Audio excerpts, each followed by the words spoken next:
माझ्या छोट्याशा मिनी ब्लॉगमध्ये तुमचं मनपूर्वक स्वागत करते। आज रात्र झालती 6 वाजले होते। चला म्हटलं तोंडी लावाय चटणी करून घेऊ। त्याच्यामध्ये जिरे, लसण, लाल तिखट, थोडंसं तेल आणि चवीनुसार मीठ वापरलं। छानपैकी मिक्स करून कुटून घेतलं। असं करून पहा, खूप छान लागते चटणी। नक्की ट्राय करून पहा तोंडी लावायला चटणी, कारण की माझ्या आईनं पाक मला दिलता, त्याच्यामुळं मी ही चटणी केली। तोंडी लावायला खूप छान लागते।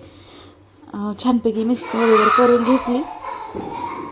कुटलेली चटणी छान लागते। मिक्सरवाली चटणी खूप वेगळीच लागते। मला काही मिक्सरवाली चटणी आवडतच नाही, म्हणून मी कुटूनच करीत असते। डब्यामध्ये लगेच काढून घेतली छानपैकी। बघा माझी चटणी कशी दिसत आहे, खूप छान झाली होती।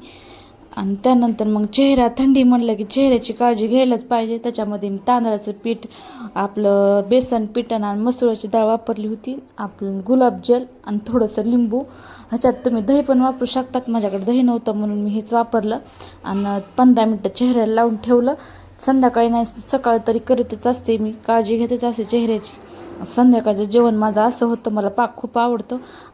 बाहेर असा अंधार पडला होता। Bye, good night.